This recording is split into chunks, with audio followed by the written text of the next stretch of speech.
सलाहकार Shri Rajiv Rai Bhatnagar ji, secretary tribal affairs एवं CEO mission youth Shri Shahid Iqbal Chaudhary ji, Jammu के डिविजनल कमिश्नर श्री रमेश कुमार जी,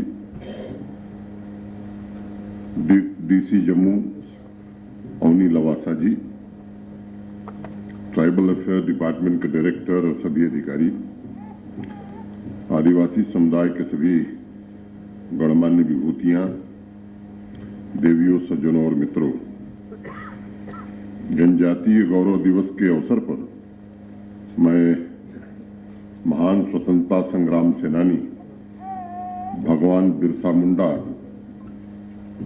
को नमन करता हूं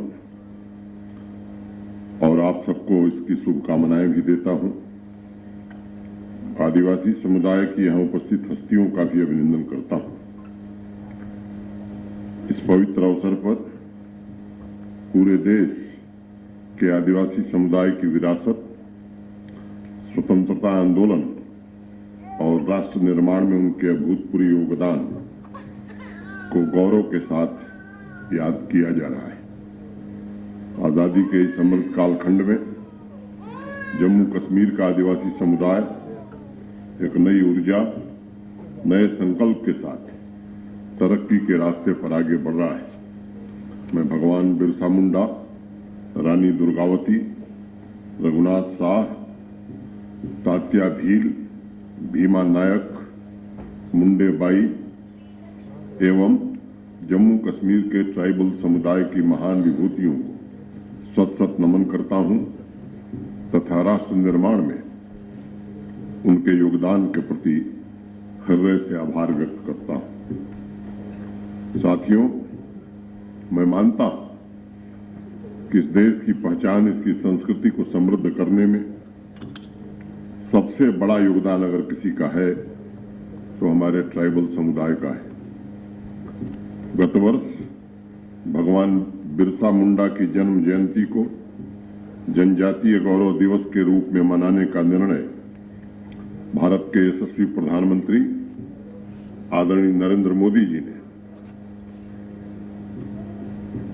ट्राइबल समुदाय को देश के प्रथम निवासी के रूप में उनके अधिकारों को संरक्षित करने और उनके योगदान को समाज के हर एक वर्ग तक पहुंचाने का पीड़ा उठाया था।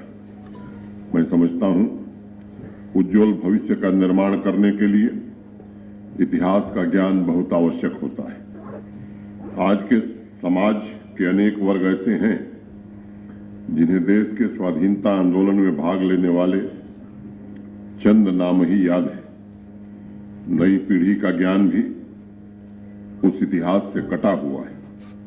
उन्हें याद दिलाने की जरूरत है कि ब्रिटिश साम्राज्यवाद के खिलाफ स्वतंत्रता संग्राम का सूत्रपात आदिवासी इलाके से ही शुरू हुआ था। एक बड़े प्रसिद्ध इतिहासकार हैं उमाशंकर मिश्र और प्रभात तिवारी। इस संदर्भ में अत्यंत ही महत्वपूर्ण पहलू की चर्चा उन्होंने की, उसे मैं उद्धृत करना चाहूंगा। 19वीं शताब्दी का इतिहास इतना संघर्षमय रहा है तथा इन संघर्षों के परिणाम इतने व्यापक रहे हैं कि आदिवासी गतिविधियों को उनसे अप्रभावित मानना बड़ी भारी भूल होगी। अतः यह कह सकना अत्यंत कठिन है कि विदेशी शासकों के विरोध में प्रथम संघर्ष एवं क्रांति का श्रेय आदिवासियों को ही मिलना चाहिए अथवा देश के अन्य वर्गों को।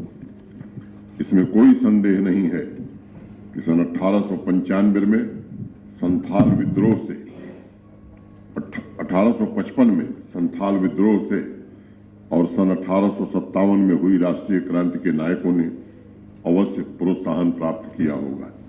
1857 का बड़ा महत्व है, इतिहास में बड़ा जिक्र आया है, लेकिन कम लोग जानते हैं कि 1857 की नींव संथाल विद्रोह 1855 में जो हुआ उसके कारण पड़ी थी। मुझे लगता है कि हमें आने वाले दिनों में जम्मू कश्मीर के भी ऐसे नायकों ने, खासतौर से आदिवासी समुदाय के नायकों ने, जिन्होंने देश की आजादी में जम्मू कश्मीर को बचाने में अपना अविस्मरणीय योगदान दिया है, उनके बारे में भी जम्मू कश्मीर की इतिहास की किताबों में और यहाँ के करिकुलम में निश्चित रूप से हमें पढ़ाना होगा। आज आजादी के बाद देश के अनेक भागों में आदिवासी समुदाय को विकास की मुख्य धारा